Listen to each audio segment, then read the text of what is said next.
Welcome to TradersArmy.com, defending your right to build wealth and preserve capital for generations to come.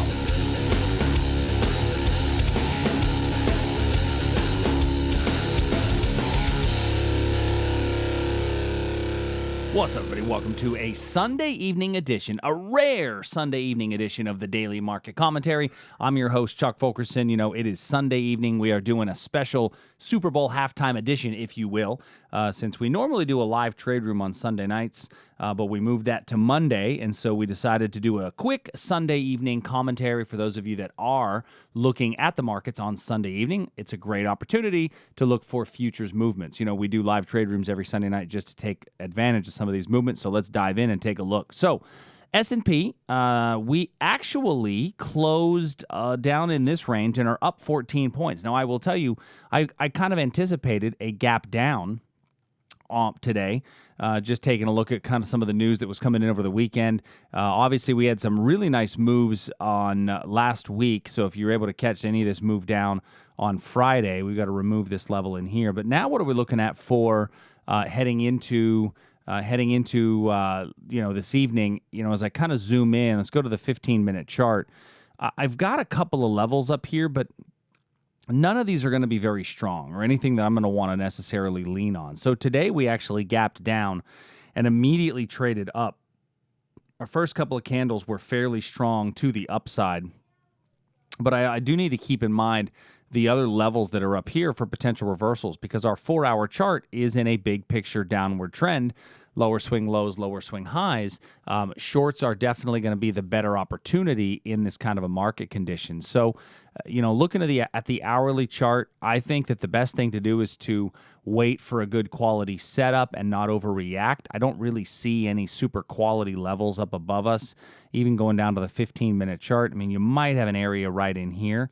That would probably be the closest, would be this level, right in here. But that's probably the best one that I can see in the S&P. As far as the NASDAQ goes, a beautiful reversal on the NASDAQ. For those of you able to catch that NASDAQ trade, I'm going to remove this level, but this is a great example of our little wick over wick levels below pivots, and those little wick over wick levels below pivot highs being areas of hidden market movement. And that's what we had, was a nice move, strong move away from that level. Almost, I want to say that it was a little over 200 points on the NASDAQ trade. So now what are we looking at? Well, we had the origin of this strong move away. So what I'm going to do is I'm going to wrap my lines around that area as a potential reversal point, looking for this area up in here. And if I go down to a 15, I don't really have anything clean in this one either, except maybe going really small, this little area right here. So keep an eye on this one as a potential level heading into the overnight session. I want to take a look at the rut real quick, and I don't normally look at the rut when I do the daily market commentary, but the Russell, if I look at our Russell levels from last week, we had a really nice reversal off of this zone and then a second touch into that level, and then price moved away from there very well. That actually was from our Thursday morning live trade room. Now, looking at this on the 1-hour chart, our downtrend is continuing. We're getting a little bit of a move up. When I go even bigger and say go to the 4-hour chart, my 4-hour chart, very strong expanded range candle to the move down right through here. There's a beautiful wick over wick level here, 1636 by 1644 on this 1-hour chart. I think this is or 4-hour chart, a phenomenal level up here for a potential reversal. Matter of fact, even if you're an options trader, there could be an options trade there. Moving over to crude oil. Crude oil, we gapped down at the open, but we are putting in some buying pressure right away. This could set up for a potential gap and go with price getting a bit lower than here. I will tell you, I anticipated us bouncing off that 52 area. Shows how much I know. So we did not bounce off 52 and have come all the way down to about 50 on the daily chart. But now let's take a look and see if we get a little bit of a rally up. Do we see a move here at the gap fill level? So I'm going to wrap my lines around the gap fill level and a little higher, just in case we get a reversal off of this zone. It's a possibility. Inside of gold, now gold definitely moved up. We got a strong rally up in gold. Little bit of a move away off of this zone. Second time in, we did gap up today and are coming down from it. So this level gave us about gave us a 2-to-1, but it was a very small move. She may or may not have gotten that one. Now, our big picture is definitely a big picture upward trend, and so we're going to be better off looking for some pullbacks to quality areas of demand. And when I kind of come in here and take a look at this for quality demand, we've got the pivot right in here, but just above the pivot is this little wick over wick level. And as if you are here regularly, you see that I talk a lot about those wick over wick levels. This, I think, could be a decent little reversal point if price comes back down into there. For the last couple of weeks, we've done a couple of iron condors around this region.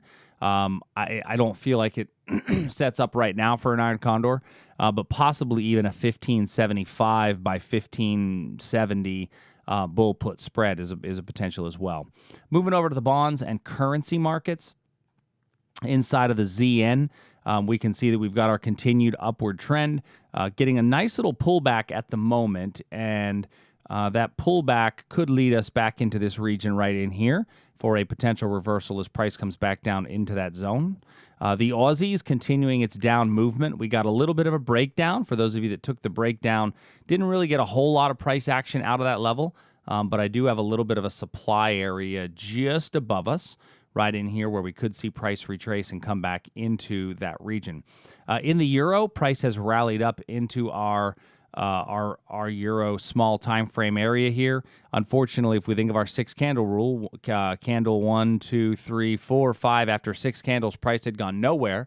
So we have to anticipate price getting a little bit lower from here, and there's a potential for a breakdown below here, provided that I get some basing in that area. Next would be taking a look at the Canadian dollar. And in the Canadian dollar, we had a very nice supply level that we came within a tick of getting filled. Unfortunately, did not get that area filled.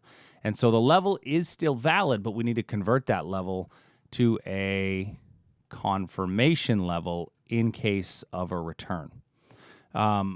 Could potentially use the gap fill level, but I'm going to leave that gap fill level alone. It's not a great gap out of that area. And then even on the daily, none of these are quality demand zones where I would look for a strong reversal. Looking at our Great British Pound and Japanese Yen.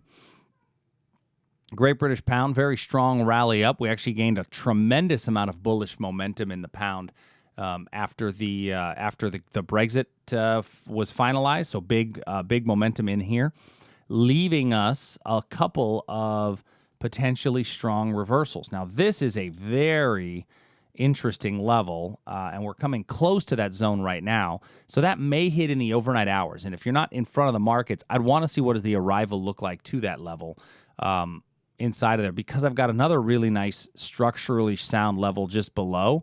You might want to do this and have this one as a confirmation and a limit entry down below.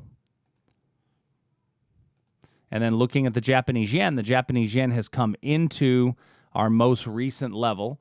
Unfortunately, we didn't trade deep enough in it to make this a limit entry, or excuse me, a confirmation entry, and we'd already shifted it away from a confirmation to a limit. So at this point, I'm going to remove that zone because we've hit it a second time, and it probably actually turns into now a potential breakout above that area. So hopefully these levels are going to be things that you can take a look at on this evening. If you guys have any questions at all, as always, please shoot us an email, support@tradersarmy.com. Enjoy the second half of the Super Bowl. If you guys are watching it, I'll see you soon. Later.